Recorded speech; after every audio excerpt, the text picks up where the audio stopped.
Kana fura qulqulluu Waaqayyo tokkotti ni amannaa. Ameen. Waan hundumaan dursaa Waaqayyo abbaan keenyaa, Waaqayyo uumaan keenyaa, mootichi moototaa, gooftichi gooftotaa hundaa kan qabu hundumaa gochuu inni danda'u biyya keenya nagaa taasisee iddoo jiraattan iddoo jiraannu hundumaattis nageenya isaa nuu baay'isee hamma sa'aatii kana nuu laatee galata kee jennee akka galateeffannuuf nu iyyameera. Nama yeroo kana nu taasifateera. Galanni ulfinni hooqobaan guddinni bara baraan Waaqayyootiif haa ta'u. Ameen.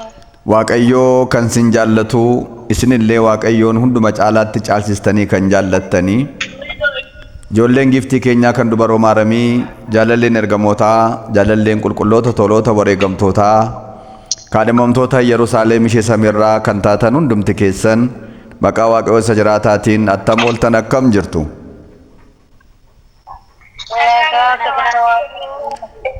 Ameen. Nagaa galata Waaqayyoo jennee kan galateeffanne kana Waaqayyo nuu fudhatee hunda keenya nu haa eebbisu.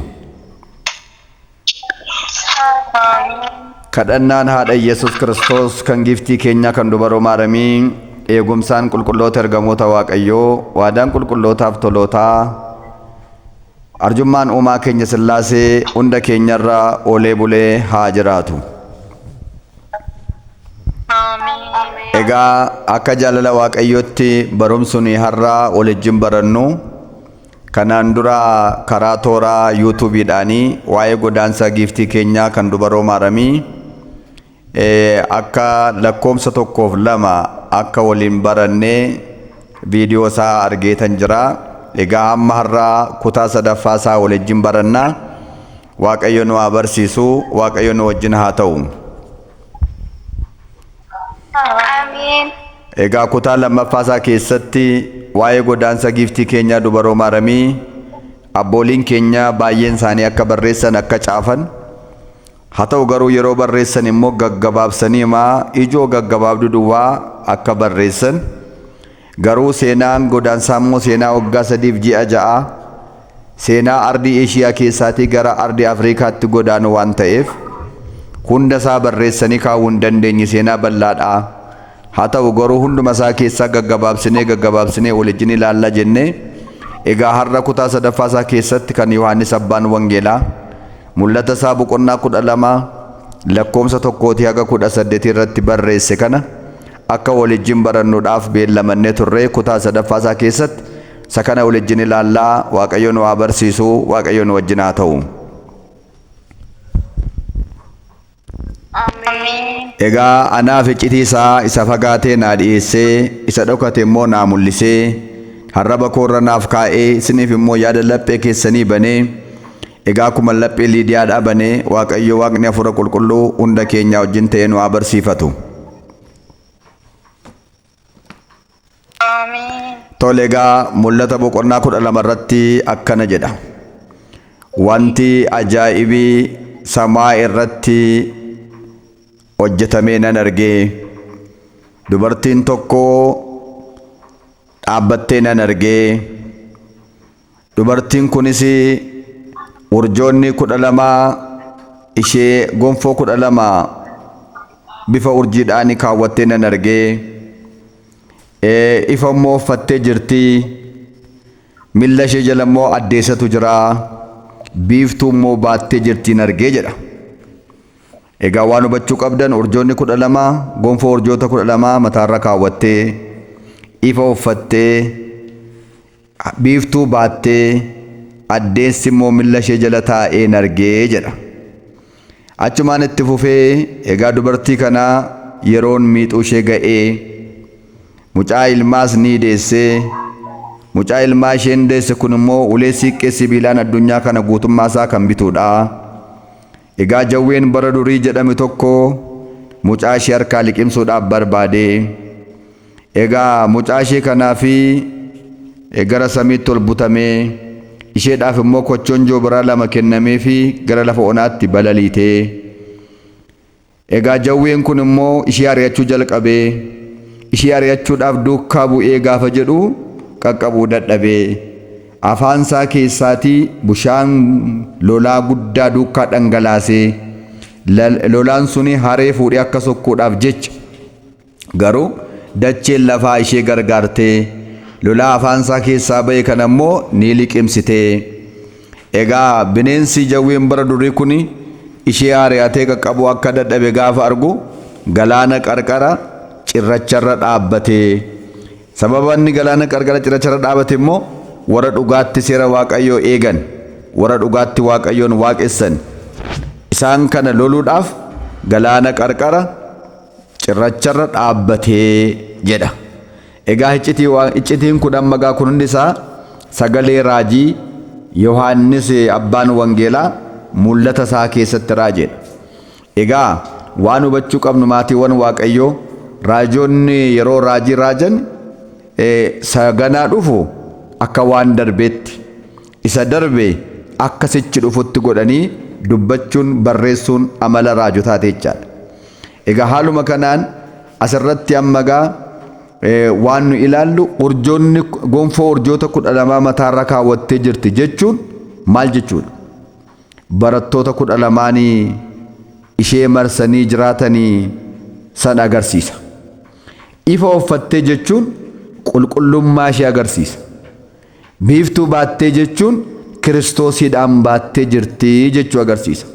Kiristoos inni giiftiin keenya baattee Gibxitti godaante inni isheen deesse kun ifa addunyaati. Tsaayee Tsidqi jedhee akkuma Milkiyaas barreessee jiru kanaadha. Addeessi miilla jala taa'een arge jechuun immoo addeessa kan jedhame Yohaannis Cuuphaadha. Kanaaf akkasittiin abbootii hiikanii jiru. Inni karaa adda biraa dubartii jedhee immoo kaa'ee jira. Dubartii yeroo jedhu kana namoonni tokko tokko yeroo hiikanii dalga micciiranii yeroo barsiisanii maal jedhanii barsiisu? Deesseetti waan kan biraa edda Kiristoosiin deesse Kiristoosiin durbummaan ulfooftee durbummaan deesse durbummaan erga jiraattee boodayyuu kan biraa deesseetti jedhu. Sababiin isaa kunoo dubartii jedhe kaa jedhu. Jechi dubartii jedhu kun eenyuun moggaase jalqabaaf? Yeroo jalqabaatiif kan moggaase Addaamiidha. Eenyuudhaan moggaase yoo jettan immoo haadha keenya Hewaaniidhaaf moggaase. Seera uumamaa boqonnaa 2 lakkoomsa 22 irraa kaastanii yoo laaltan maal jedha? Kunoo amma reefuu ta'ee lafeen ishee lafee koorraa foon ishee foon koorraa argamteetti kanaaf maqaan ishee nadheena jedhamtu jedha. Amaariffaan immoo seetti baal jedhee jedha. Seet jechuun kan saalli addatti ba'uudha malee kan deessee kan mucaa godhatte jechuu miti. Maaliif jennaan gaafa Addaam akkana jedhee Hewaanitti moggaase Hewaan ejjin ol bira hin geenye. Addaamiif Hewaan kan isaan Hewaan ejjin ol bira ga'an erga gennataa ari'atamanii booda biyya lafaarratti akka ta'e beeka. Waggaa 7 ji'a tokkoof guyyaa 17 yeroo gennata kee turan waliin beekan garuu dubartii jedhamtee waamamti turte. Kanaafuu dubartii jechi jedhu kun saala kan adda baasuudha jechaadha. Mee harruma kanayyuu yeroo amma lakkoomsi garaagaraa akka mana barumsaatti galmeen garaagaraa akka mana barumsaatti akka mana kiristaanaatti gaafa godhamu yeroo saala adda baasuudhaaf jedhan maal jedhanii galmeessu? Afaan Ingiliffaa yoo ta'e male female jedhu. Yoo afaan Amaariffaa ta'e immoo wandi seet jedhu. Oromiffaan immoo dhiira dhalaa jedhu gaafa galmeessan. Mee Waaqayyo isinitti haa mul'isuuti. Dhiira dhalaa jedhanii kan galmeessun sun mucaan reefu dhalatte keessa jirti. Amma mucaan sun hin deesse jechuudha seet jedhan. Miti saala adda baasuudhaaf maqaa kenname ta'uusaa beekaa. Karaa adda biraa miixuun kennameedha. Miixuu yeroo jedhamu kun miixuusa yeroo da'umsaa miti. Gaafa da'umsaa amma gaafa gooftaa deesse sana giiftii Maariyaamiin miixuu tokko malee deesse. Sokkoon Hewaan sekkoon abaarsi Hewaan isheerra hin geenye. Isheen miixuu tokko malee deesse. Kanaafuu miixuun jedhame sun miixuu godaansaa. Amma jedhee amma mucaa kee fudhu Gibxitti godaani jennaan baay'ee cinqamte, baay'ee dhiphatte. Kanaaf sana agarsiisa jechaadha. Kanaafuu yeroo sana jawween bara durii jedhame sun tokko Daabiloos diina keenyaadha. Tokkos Heroodosiidha. Mootichi Heroodos waa'ee taayitaa isaatiif jecha mootii isa dhalate sanaa fi harka fuudhii finne jedhanii warri sabaa sagal waan dubbataniif mootiin jedhame sun narratti mootii biraa dhalate jedhee waan yaadda'eef waa'ee mootummaa isaa biyya lafaa sanaaf jecha waan yaadda'eef kanaafuu ijoollee waggaa 2 gadi 1,044 ol akka isaan qalaman taasiseera. Bara sana keessa qalamuu irraa kan hafan ijoollee 3 qofa turan. Tokko gooftaa keenya Yesuus Kiristoos giiftiin keenya dubaroo maaramiin baadhattee Gibxi takka godaantu ta'e. Kan lammataa Yohaannis cuuphaa harmeensaa fudhattee barahaa Siinaatti akka godaantu ta'e. Inni sadaffaan Naatnaa'el kan jedhamu immoo harmeensaa gaagura keessa keessee muka harbuu jala akka dhositu ta'e. Kanarraan kan hafe baay'een isaanii hin qalaman. Kanaaf mootichi Heroodis maaliif ijoollee amma kanaa badduu baasee ficcisiise? Gooftaa keenya Yesuus Kiristoosiin keessa barbaacha jechaadha. Garuu gooftaa keenya Yesuus Kiristoos argachuu hin dandeenye. Maaliif jennaan kunoo yeroo jawwiin kun liqimsuu barbaadu jechuun ajjeesuu barbaadu. Garuu isheedhaaf kochonjoo biraa lama kennameef jedhe. Kochonjoo biraa lama kennameef jechuun waa sadii ibsa. Tokko qulqullummaa fooniif qulqullummaa lubbuu qabaachuu ishee. Tokkos ergamaa qulqulluu Miikaa'eliif qulqullaa'aa Uraa'eliin duukaa yeroo godaansaa sana duukaa turuu isaanii. Tokkos Yoosefiidhaaf Solomeen duukaa turuu isaanii kan agarsiisudha. Kochonjoo biraa lama jechuun kanneen kun duukaa bu'anii akka ishee gargaaranii. Namni qulqullummaa qabu qulqullummaa foonii qulqullummaa lubbuudhaa kan qabu yoom taanaan yoo rakkina kamirraa hin baraarama waan ta'eef waa'ee kanaa dubbachuu isaa agarsiisa. Kanaaf jawween suni duukaa lolaa afaansaa keessaa duukaa dhangalaase jechuun maal jechuudha? Lolaatti kan fakkeeffaman loltuusaa jechaadha. Loltuusaa duukaa dhangalaase. Loltuusaa duukaa bobbaase. Loltuun gaafa akka isaanii Yerusaalem keessaatti gara Gibxitti godaanan gaafa odeeffannoo gaafa dhaga'u loltu duukaa buuseera waan ta'eef. Kanaaf loltoonni kun duukaa bu'anii inni ari'atanii. Kanaaf karaarrallee hin deemne daggala keessa deemanii caakkaa keessa deemanii. Kanaafuu siqaa'ee guddaa argan jechaadha. Sababi isaa maaliif? Sababa loltoonni kun duukaa bu'aniif. Haa ta'u garuu dacheen lafaadhaa ni gargaarte lolaa afaan jawwee kana keessaa dhangala'e hin liqimsite. Loltoonni kan isaan ajjeesuu duukaa ba'an sana dacheen lafaa ni gargaarte. Uumamni lafarra jiran hin gargaaranii, biqiloonni lafarraa hin gargaaranii. Uumamtoonni hundumtuu Waaqayyoon beekan haadha Waaqayyoo ta'uu ishee baran hin gargaaran jechaadha. Emee kanneen keessaati sharariitiin gargaarteetti. Gaafa isaan daggala cabsanii karaa gadhiisanii gaafa isaan laga keessa caakkaa keessa gaafa isaan deemuu jalqaban loltoonni Heroodis faana dhaa'ee duukaa bu'anii turan. Haa ta'uuti garuu gaafa caakkacha seenan sharariitiin kirni isaanii xaxanii fuula jaraatti akka baramu taasisan. Yommuu kana hoogganaan isaanii utuu asirra ba'aniiru ta'e silaa sharariitiin kirni sharariitii kun silaa hin jiru ture. Kanaaf deebi'aa jedhanii deebi'an akkanatti sharariitiin gargaarteetti. Neenci gargaareera, qilxuun gargaareera, dhagaan gargaareera. Isa kana nagaa yoo Waaqayyo jedhe kutaa itti aanu keessatti bareechinee waliin baranna.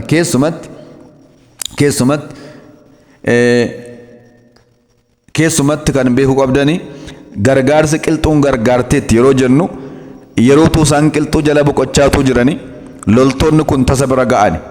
Garatti baqatan gaafa dhaban maal godhanii turanii qilxuu jala naanna'anii gara deeman dhabanii bu'ani. Yeroo kana ture gooftaan Yesuus Kiristoos yaa qilxuu kanaa nuu banami mana nuu ta'i of keessa nuu dhoffadhu jedhee gaafa abboomu qilxuun sun banamtee of kee dhossiteetti. Yeroo bira ga'anii hin jiran. Yeroo isaan deemuudhaaf ka'anii harreen achi keessaa morma ishee gadi baafattee galata Waaqaaf dhiyeessite jedha. Galata Waaqaaf dhiyeessite. Kanaafuu jarri waan godhan wallaalanii ofirra deebi'an jedha. Kanaaf qilxuun sun amma irraatti illee jirtii jedha abbootiin qilxuu maaramii jedhamee beekamti jedhu. Kunoo uumamni lafarraa akkasittiin gargaaraniiru. Dhagaan gargaaraniiru. Dhagaan kun akkamittiin gargaarte yoo jettani gaafa isaan bishaan ce'uudhaaf jedhan namichi abbaan bidiroo kan abbaan markabaa na ceesisi anaate mucaa koo gaafa isheen jettee giftii maaramiin kadhattu hiinkoo birrii naa kaffalte malee jedhe. Eenyu akka isaan ta'an waan hin beekneef. Garuu gaafa sanaa dhiisee gaafa inni deemu gooftaan Yesuus Kiristoos dhagaa gama jiru tokkotti harka isaa qabe. Sagalee isaanis ni waame. Kottu nu ceesis jedhee waame. Namni dhagaa gadi ta'ee gaafa ceesisu didu dhagaan sun gangalachaa dhufe bishaanirra ciise na yaabbadhaa kottaa sinan ceesaa jedhe. Jarana Waaqayyoof kan hin dhageenye hin jiru. Namatu dhagaa gadi ta'ee dhaga'uu dida malee. Namatu dhagaa gadi ta'ee Waaqayyo Waaqa isaa hubachuu dadhaba malee. Mee yaadadhaa dhagaa Beetaniyaa gaafa Hosaayinaadha. Gaafa ijoollee mucoolii guyyaa 40 hin faarfattan jedhanii Ayhudoonni afaan qaban sana. Dhagaan gaara Beetaniyaa irraallee na galateeffata jedhee dhagicha waamee faarfachiiseera mitiire. Gaafa Yihudaan hojii yakkaa hojjete sana dhagaan Beetaniyaa irraa dhuftee dhagaan Dabra Zayit irraa dhuftee mataa isaa naannoteetti masakkarteetti mitiire. Egaa waa baay'ee kaasuu dandeenya waa'ee dhagaa. Gaafa Museen saboota lafa onaa keessa deemsisaa ture sana gaafa dheebotanii bishaan dhabne jedhanii iyyansa lafa onaa keessatti dhagaa duudaatu karaa 12 bishaan dhangalaasee dhugan mitiire ajaa'iba ulee Museedhaan. Kanaafuu dhagaanis gargaarteetti. Isa kana nuuf taa'u boodatti deebina. Egaa haaluma kanaan afaan jawwee kana keessaati bishaan dhangalee lafti afaan bantee liqimsite gaafa jedhu loltuun Heroodos kan isaan duukaa bu'an sana lafti karaa garaa garaadha afaan baaftee gargaarteetti jechaadha. Sana kiyaa tokkoon sinitti hima. Innis maal ennaa jettanii utuma adeemaa jiranii karaa irratti ni beela'ani ni dheebotani galaatuun fudhatinis ka'an waan ta'eef lafti hin gargaarte kan jedhu sana gaafa gabbisuu barbaadu jechaadha. Namicha qonnaa qotaa jiru tokkotti naqanii ba'an sanyii facaafachuudhaaf keessumatti namichi kun qotiyoon isaa ergisa qotiyoo hin qabu ture harka qalleessa namarraa qotiyoo ergifateetu qotaa jiru isa bira ga'ani. Giiftiin keenya dubaroo Maariyaamiin namichaan akkana jette yaa namicha nana anis nani dheebodhe mucaan koo kunis immoo ni beela'e maanguddoon kunis immoo dheebotee beela'eera. Galaa fudhattee jirturraa yoo qabaatte xinnoo ishee nuu kenni bishaan kee nuu buusi jettee kadhattee jedha. Yeroo kana namichi kun qotiyoo isaa dhaabee anoo fudhadhee hin dhufnee jedhe. Egaa ammoo qotiyoo keessiif ilaallaa sanyii keessiif ilaallaa dhaqii manaa nuu fidii kottuka waaqa biraa gatii argattaa jettee gaafattee jedha. Deebi'ee gaddeefi manni koo immoo fagoodha. Ani qotiyoo kana ergisaanan fudhadhee dhufe attaman godharee jennaan jedhi giddiin qabinnu immoo siif ilaallaa. Dhaqiitii nuu fidii kottu jennaan egaa ammoo naaf ilaalaa siniif nan gadde garaa koo na raaftani jedhe adeemsa sa'aatii tokko fudhatu gara manaa deemee fiduudhaaf ka'e. Utuu kanaaf deemaa jiru hanga sanatti maanguddichi Yoosef qotiyoo namichaadhaa inni dhaabe sana sanyiitti facaase qotuufii jalqabe. Gaafa namichi adeemsa sa'aatii tokko deemee dhufu sanyiin faca'e sun biqilee baala baasee daraaree ija naqatee bishaatee isa eege. Galanni guddaan Waaqayyootiif haa ta'u. Namni waanuma facaasee ammata. Kan nama dhibu yeroo kana namichi gaafa dhufu maasii namaan naqe moo kun kanuma kooti ennaan kanuma keeti jennaan an nama jedheen tananii sin tajaajiluudhaaf gara manaa dhaqee lakkaasin waaqotaa ani nu banne malee jedhe. Yeroo sana giiftii Maariyaamiin taa'ii jette maaliif akka godaantu inni isheen baattee jirtu kun eenyu akka ta'e hunda isaa itti himtee namicha eebbiftee egaa teellaarraan amma jarri tokko loltuun tokko hin dhufu. Yeroo isaan dhufanii asirra darbanii sun jedhu yeroo sanatti immoo maal jettaa eeyyee gaafa minaanni kun faca'e darban jedhi dubbadhu hin dhossiniiti akkasuma jedhe kana malee immoo waan biraan dubbatin jetteen maal jetteen jedhe gaafa minaanni kun faca'e darban jedhi. Yeroo isaan darbanii akkas waa muraasa deemanii loltoonni Heroodos loltuu afaan jawwee bishaan afaan jawwee sana keessaa dhangala'eetti kan fakkeeffaman hin dhufan fiigaa albee isaanii baadhatanii asirra darbaniiru nama akkas jedhee gaafate eeyyee darbaniiru. Yoom darban gaafa minaan kun faca'e darbanii gaafa jedhu ajajaan sun dhaabate minaan kun kan inni faca'ee bishaachuu danda'u yoo xinnaate ji'a 5 fi ji'a 6 booda nama ji'a 5 fi ji'a 6 darbe akkamittiin duukaa buunee argana jedhe deebi'aa teellaatti jedhee deebise jedha. Galanni Waaqayyoof haa ta'u. Yeroo godaansaa sana keessa ilaa kun akkasittiin uumamni lafarraa namni lafarraa dacheen lafarraa waaqummaa Kiristoos beettee haadha Waaqayyoo ta'uu ishee beettee gargaarteetti jechaadha. Egaa jawween kun edda isaan faana bu'ee dhabee booda maal godhe jedhaani galaana qarqara cirracharra dhaabbatee jedha. Maal gochuudhaaf? Jaalalee dubartii kanaa warra ta'an loluudhaaf fira dubartii kanaa warra ta'an loluudhaaf tokkos warra dhugaatti seera Waaqayyoo eegan loluudhaaf tokkos warra dhugaatti Yesuus Kiristoosin waaqessan loluudhaaf jedha. Waa sadi fira dubartii kanaa kan ta'an tokko warra dhugaatti Waaqayyoon waaqessan lama warra seera Waaqayyoo eegan sadi isaan loluu maal godhe jedha galaana qarqara cirracharra dhaabbatee jedha. Akka jechuun maal jechuudha? Galaana kan jedhamtu biyya lafaati. Galaana jechuun biyya lafaati. Cirracharra dhaabbate jechuun immoo cirracha jechuun laphee warra gantootaa, laphee warra shakkitootaa, laphee warra Ayihudootaa qabate jechaadha. Cirrachi yeroo waatti irratti ijaaruuf jedhan ol hin qabatu. Gargar yaa irra waan dhaabani waas hin biqishu. Kanaafuu laphee shakkitootaa qabate, laphee gantootaa qabate maal gochuudhaaf? Giiftii maaramii loluudhaaf. Warra ishee jaallatan loluudhaaf.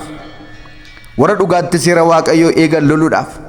Warra dhugaatti Waaqayyoon waaqessan loluudhaaf laphee isaanii qabate jedhe. Dhugaadhumatti yeroo ammaa kana maatiiwwan Waaqayyoo warri giiftii keenya dubaroo maaramii arrabsanii, warri isheedhaaf kabaja laanne, warra haadha Waaqayyoo ta'uu ishee warri mormanii isaan mini laphee isaanii qabatee kan jiru seexanatu mormaa jira malee. Warra dhugaatti Waaqayyoon waaqessan immoo eenyu jettan? Tawaahidoodha. Dhugaatti Yesus Kiristoos Waaqayyoodha jedhee kan waaqessu, Alfaa Omeegaadha jedhee kan waaqessu, hundumtuu isaan ta'e jedhee kan waaqessu tawaahidoo malee eenyutu jira? Kanaaf tawaahidoo lamaan jirtu re'aadha. Dhugaatti seera Waaqayyoo kan eegan warri kaan seerri diigameera, seerri hin barbaachisu, amantii qofaadha kan jedhan jiru. Garuu kitaaba akka jedhan jiru. Amanannaa keenyan seera immoo hin diignaare waa'uu hin diignu jabeessinee qabanna malee jedha. Roomee boqonnaa 3:31 irratti namooti baay'een garuu seerri hin barbaachisan jedhaniire.